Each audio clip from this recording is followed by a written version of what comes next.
नमस्कार सभी को। आज हम चर्चा करेंगे भारतवर्ष। इसकी चर्चा करेंगे। भारतवर्ष एक शब्द है। भारतवर्ष जो अक्सर हमें प्रारंभिक परीक्षा और मुख्य परीक्षा में भी देखने को मिलता है कि भारतवर्ष क्या है। तो सबसे पहले हम भारतवर्ष के बारे में जान लेते हैं कि भारतवर्ष का अर्थ क्या है। तो भा का मतलब होता है ज्ञान, दूसरा होता है रथ मतलब लीन या युक्त, और वर्ष का मतलब होता है स्थान। अर्थात एक ऐसा स्थान जो हमेशा ज्ञान के प्रकाश से युक्त रहा है। ज्ञान का मतलब आप सब जानते हैं कि सही और गलत में हमें क्या बताता है, मार्ग बताता है। हमें सही और गलत के बीच में निर्णय करने में जो मदद करे वो ज्ञान है। ज्ञान जो आज हम विज्ञान से जोड़कर देख रहे हैं, जो हमारे जीवन में जीने की शैलियों से जोड़कर देख रहे हैं, जो हमारे नैतिकता से जोड़कर देख रहे हैं, वो सब ज्ञान। हमेशा भारत भूमि जो विश्व गुरु रहा है, उसका भारतवर्ष का अर्थ ही यही है कि भारत भूमि ने ही पूरे विश्व को ज्ञान के प्रकाश से प्रकाशित किया है। चाहे वो हड़प्पा सभ्यता, पहली नगरीकृत और कांस्य युगीन सभ्यता हमें देखने को मिलती है भारत में, कि उस समय मेसोपोटामिया, मिस्र जैसी सभ्यताएं थी, परंतु सबसे सुव्यवस्थित और नगरीकृत सभ्यता पूरे विश्व को अगर अपने ज्ञान के प्रकाश से, अपनी वास्तुकला से प्रकाशित कर रही थी, तो वो भारत की इस हड़प्पा सभ्यता थी। और वैदिक काल में आप सबको पता है, हड़प्पा सभ्यता के बाद वैदिक सभ्यता ने भी पूरे विश्व को ऋग्वेद, अथर्ववेद, यजुर्वेद, सामवेद, संगीत जैसे वेद, स्वास्थ्य से संबंधित वेद, और पूरे विश्व को कैसे प्रकृति के तत्वों की हमें पूजा करनी है, प्रार्थना करनी है, प्रकृति के तत्वों के साथ कैसे समन्वय बैठाना है, ये सब हमें बाकायदा वैदिक संस्कृति में देखने को मिला। और इसी वैदिक संस्कृति जहाँ किसी प्रकार की विषमता नहीं थी, चाहे लैंगिक हो, चाहे वो वर्ण के आधार पर हो, सभी को समान अवसर, समान परिस्थितियां मौजूद थी। कोई विशेष प्रकार से धनी निर्धन का भी कोई वहां पर भेदभाव नहीं था।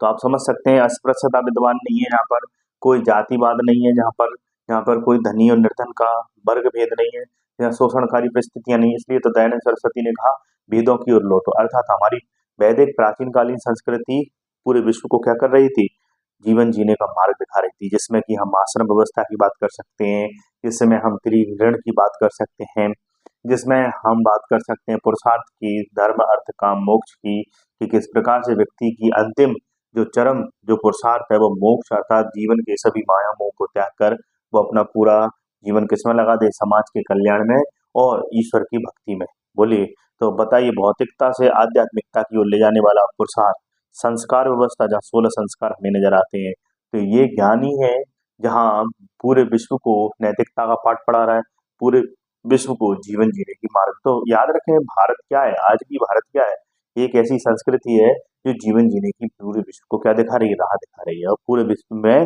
शांति और समृद्धि की प्रेरणा दे रही है। तो भारतवर्ष का अर्थ यह है कि वह स्थान जो शुरू से ही, प्रारंभ से ही, अपनी उत्पत्ति से ही पूरे विश्व को हमेशा अपने ज्ञान से क्या करता रहा है, प्रकाशित करता रहा है। इसमें आप जैन और बौद्ध को देख सकते हैं, जहाँ बुद्ध ने बाकायदा अष्टांगिक मार्ग के द्वारा पूरे विश्व को यह बात बताई कि हम 8 मार्गों पर चलकर भी अपने जीवन में आध्यात्मिकता को प्राप्त कर सकते हैं। तो वहीं महावीर स्वामी जी ने अपने 5 महाव्रतों के माध्यम से पूरे विश्व को संदेश दिया कि व्यक्ति अगर अहिंसा सत्य के रास्ते पर ब्रह्मचर्य को अपनाते हुए जीवन जीता है, असत्य नहीं बोलता है और किसी प्रकार की चोरी नहीं करता है, सदा सत्य का वह अनुसरण करता है, तो वैसा व्यक्ति अपने जीवन में बाकायदा ज्ञान की प्राप्ति कर लेता है, निर्वाण की प्राप्ति कर लेता है। बोलिए, तो ऐसा भारत में ज्ञान जिसने पूरे भारत को ही नहीं, पूरे विश्व को भी राजनीतिक, आर्थिक, सामाजिक संरचनाओं के निर्माण के स्तर पर एक आधारशिला प्रदान की, और इसी आधारशिला पर पूरे विश्व का क्या हुआ, कल्याण हुआ, निर्माण हुआ। तो नामकरण का अर्थ आपको समझ में आ गया कि नामकरण का अर्थ है कि ज्ञान के प्रकाश से युक्त स्थान। इसका सबसे पहले भारतवर्ष का उल्लेख आपको साहित्य के स्तर पर कहाँ मिलेगा, सबसे पहले साहित्य के स्तर पर 620 में पाणिनि ने इसमें अपनी पुस्तक अष्टाध्यायी में साहित्य के स्तर पर इसका उल्लेख किया है। तो वहीं पुरातात्विक स्तर पर भारतवर्ष का उल्लेख आपको खारवेल चेदी वंश के थे, प्रथम शताब्दी ईसा पूर्व में इनका एक अभिलेख है, प्राकृत भाषा हाथी गुम्फा अभिलेख, जिसमें भारतवय का नाम कहा है, जिसका मतलब है भारतवर्ष। तो याद रखें, हाथी गुम्फा अभिलेख पुरातात्विक स्तर पर और साहित्यिक स्तर पर पाणिनि के अष्टाई में हमें भारतवर्ष शब्द का उल्लेख मिलता है। अब इसकी अवस्थिति की बात कर लेते हैं। तो अवस्थिति की बात करें तो पुराण और ग्रंथों में ऐसा माना जाता है कि इसे जम्मू द्वीप, 7 द्वीप हुआ करते थे, इसमें जम्मू द्वीप इन 7 द्वीपों के इन 7 द्वीपों के बीचों बीच था। कहाँ था? बीचों बीच।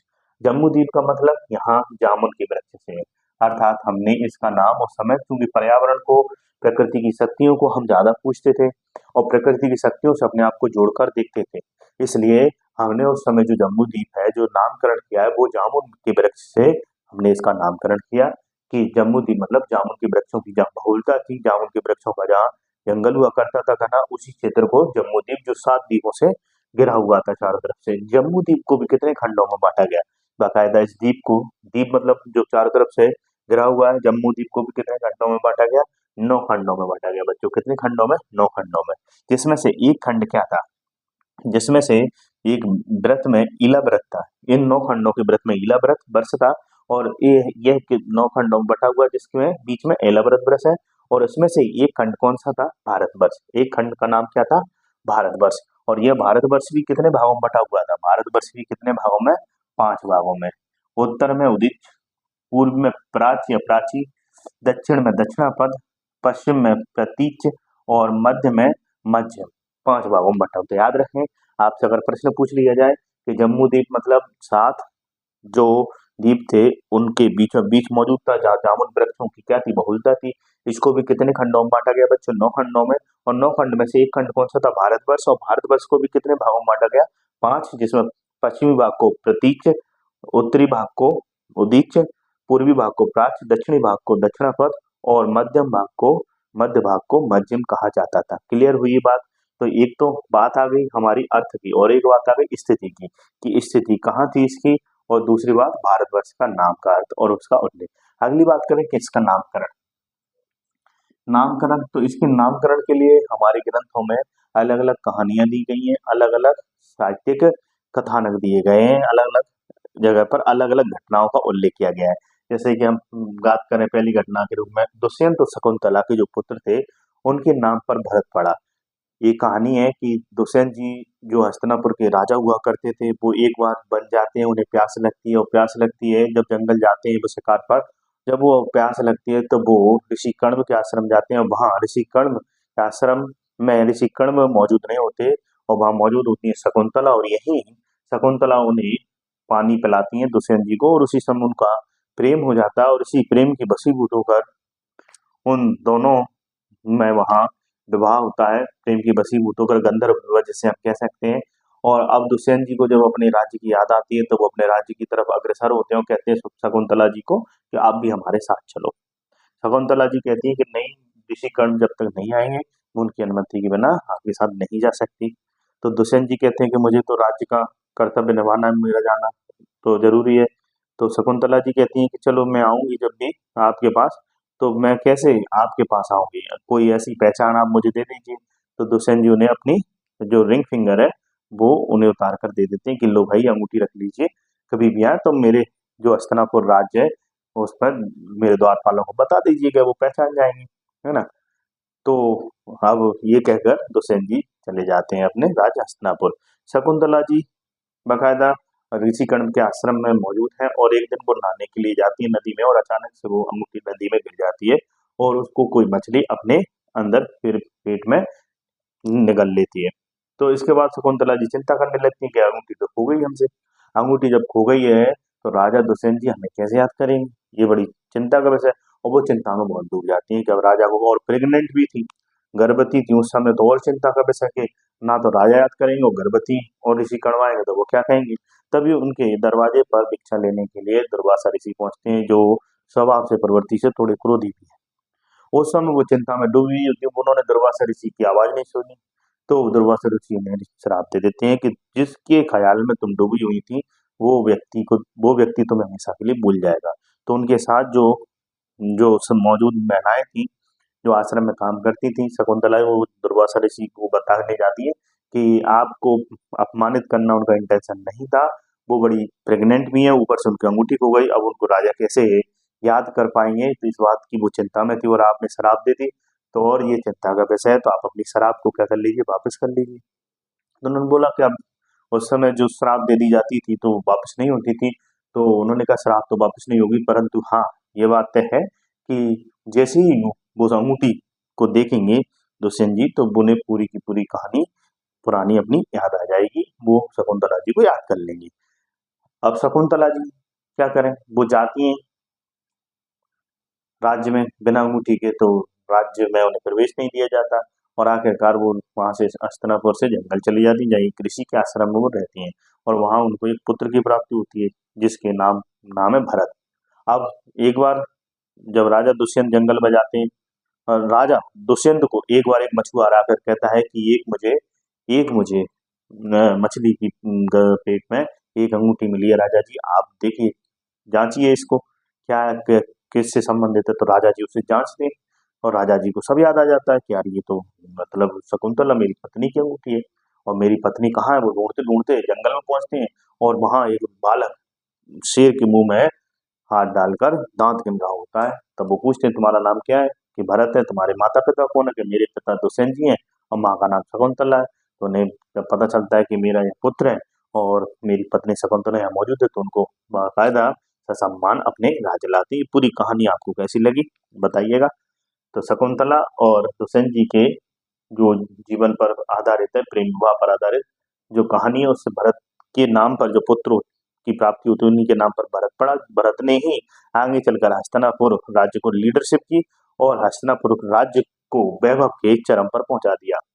आगे बात करें ऋग्वेद के 7वें मंडल में दशराज युद्ध का वर्णन है। 7वें मंडल में 10 राजाओं के बीच में, जिसमें 5 आर्य थे 5 अनार्य थे, है ना।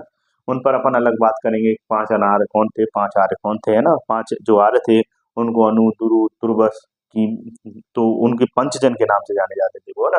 तो दशराज युद्ध परशुनी नदी थी, रावी नदी जिसे कहते हैं, वहां लड़ा गया, जिसमें भरत जो अ, जन था उसका राजा जो सुदास था उसकी जीत हुई, तो इसी के नाम पर भारत का नाम भारत पड़ा। ये अगला कथानक वाल्मीकि कृत रामायण में, आप सबको पद दशरथ जी के पुत्र हुआ करते थे भरत, उनके नाम पर भारत पड़ा। अगले जैन ग्रंथ ऋषभदेव में भी पुत्र हुआ, ऋषभदेव जी के पुत्र हुआ करते थे भरत, उनके नाम पर पड़ा। व्यवस्थ मनु प्रजा का भरण पोषण करते थे, तो भरण करने वाले व्यक्ति को मनु को ही भरत कहा गया, इनके नाम पर भरत पड़ा। तो वही अन्य नाम देख सकते हैं, अशोक और बौद्ध ग्रंथ, जो बौद्ध ग्रंथ है ना, उनमें और अशोक के अभिलेखों में बाकायदा भारत को भारतवर्ष के अलावा भारत के अलावा जम्बूद्वीप कहा गया है। तो वहीं अजनाब और नाभिराज भी कहा गया है। तो वहीं वेदों में क्या कहा है, आर्यवर्त, और मनुस्मृति में ब्रह्मवर्त, जहाँ जो सरस्वती नदी है दृष्ट नदी दोनों बहती थी, तो उन नदियों के बीच का भाग को ब्रह्मवर्त, और ब्रह्म ऋषि जो गंगा यमुना का क्षेत्र था उन दोनों के बीच का क्षेत्र, उसे कौन सा कहते थे, ब्रह्म ऋषि। और मध्य देश, जो मध्य देश की बात करें, हिमालय और विंध्याचल के बीच का जो भाग था उसे मध्य देश। और देव निर्मित देवताओं ने इस भूमि का निर्माण किया इस आधार पर। तो वहीं कुमार गुप्त काल में से कुमारद्वीप के नाम से जाना गया। आगे चलते हैं, तो इंडिया शब्द चूंकि जो यूनानी भारत आए थे वो क्या करते थे, यूनानी लोग वो सिंधु को सा को ई बोलते थे, इसलिए सिंधु को इंडू बोला गया, अर्थात सिंधु नदी के आसपास के क्षेत्र को इंडस बोला गया, है ना। तो इंडस बोला गया। तो इंडस के बारे में हेरोडोटस जो ने अपनी किताब हिस्टोरिका में इंडस का है उत्तर पश्चिमी क्षेत्र को, जहां आर्यों का निवास स्थान था, सिंधु नदी के आसपास के क्षेत्र को। परंतु पूरे भारत के बारे में इस शब्द का उल्लेख मेगास्थनीज ने अपनी पुस्तक इसमें किया है, इंडिका में किया है। मेगास्थनीज आप सबको पता है, मेगास्थनीज चंद्रगुप्त मौर्य के दरबार में रहा करते थे, सेल्यूकस निकेटर के क्या थे, राजदूत थे। 305 बीसी की बात है जब युद्ध हुआ था। तो युद्ध के दौरान जब सेल्यूकस निकेटर चंद्रगुप्त मौर्य से पराजित हो जाता है, तो आखिरकार एक दूत के रूप में मेगास्थनीज को सेल्यूकस निकेटर चंद्रगुप्त मौर्य के दरबार में नियुक्त करता है। तो मेगास्थनीज ने भारत में क्या किया, इंडिका लिखी, और इंडिका भी हमें पूर्ण रूप से प्राप्त नहीं हुई, बाद के परवर्ती लेखकों ने इसको पूरा किया है ना, जो यूनान के लेखक हुआ करते थे। अगली बात करें चीनी ग्रंथों में सेंतु कहा गया है, चीनी ग्रंथों में सेंतु मतलब सिंधु प्रदेश के लोग। तो वहीं तियंचु कहा गया है मतलब धर्म की भूमि, होगयो कहा गया है मतलब बौद्ध धर्म की भूमि, और यंतु कहा गया है भारत को। क्लियर है। और इसके पश्चात भारत में ईरानी आएंगे, अरबी आएंगे, है ना। इन सब लोगों ने अलग अलग नाम दिया है, जैसे कि ईरानी लोग भारत में साको, जो सिंधु देश के निवासी साको हा बोलते थे, तो उन्होंने सिंधु की जगह हिंदू कर दिया। फिर एक शब्द चल गया हिंदू, है ना, हिंदू, हिंदुस्तान, इन सब का क्या हुआ है, उल्लेख हुआ है। बाबर ने भी अपनी आत्मकथा में तुझो के बाबरी में हिंदुस्तान शब्द का उल्लेख किया है। तो वहीं अमीर खुसरो ने अमीर क्वेश्चनों ने भी भारत के लिए हिंदू शब्द का इस्तेमाल किया है। तो इस प्रकार से हम देख सकते हैं कि भारत के नामकरण को, कि भारत के कितने नाम कहाँ कहाँ उल्लेख मिलते हैं, तो ये भारतवर्ष का अर्थ क्या है और बकायदा इसकी स्थिति के बारे में। तो आज आपको कैसी लगी मेरी क्लास बताइएगा। आज भारतवर्ष एक शब्द जो था वो आपके लिए क्लियर हो गया होगा, मैं ये मान लूँ। कमेंट्स बॉक्स में कमेंट्स करके बता दीजिए कि आपको भारतवर्ष पर जो मैंने आपको आज वीडियो लेक्चर बनाया यहाँ से वो कैसा लगा। ठीक है, अगली क्लास में फिर मिलेंगे, तब तक के लिए जय हिंद, धन्यवाद। खुश रहिए, मुस्कुराते रहिए, मस्त रहिए, तनाव रहित जिंदगी जीजिए। तो हमेशा परिस्थितियां जैसी नहीं रहती हैं, कैसी भी परिस्थितियां हों उन परिस्थितियों को दौरान हमें हार मानने की जरूरत नहीं है। युद्ध पहले हमारी मानसिक स्थिति में लड़ा जाता है, तब बाहर लड़ा जाता है। तो पहले एक युद्ध अपने ही विरुद्ध कीजिए कि अपनी इंद्रियों को नियंत्रित करते हुए एक दिशा में ऊर्जा लगाइए, आप सफल जरूर होंगे। अगली क्लास में फिर मिलेंगे, तब तक के लिए जय हिंद, धन्यवाद। खुश रहिए, मुस्कुराते रहिए।